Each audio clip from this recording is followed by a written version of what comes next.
অনুসন্ধান করেছে জাতিসংঘ, ইনকোয়ারি করেছে জাতিসংঘ, 1400 লোক মারা গিয়েছে। আর আমাদের বিএনপির লোক 848 জন। সবচেয়ে বেশি লোক শহীদ হয়েছে আমাদের লোকজন, সবচেয়ে কারাগারে গিয়েছে আমাদের লোকজন।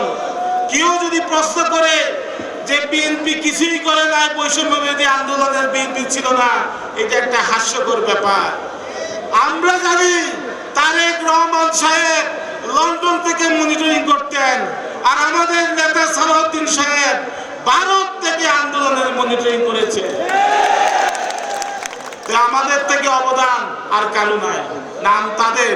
আমরাও লড়াই সংগ্রাম করেছি একসাথে। তাই বন্ধুরা আমার, আজকে এই যে গণতন্ত্রে বিকশিত হয় কিভাবে? নির্বাচনের মাধ্যমে, জাতীয় সংসদ নির্বাচনের মাধ্যমে।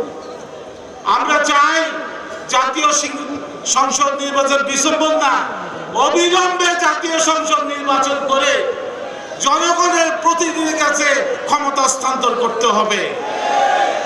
আর না হলে বিএনপি বরাবরের মতো আন্দোলন সংগ্রাম চালিয়ে যাবে এবং আমরা জাতীয় সংসদ নির্বাচন নিয়ে করে ফিরবে ইনশাআল্লাহ।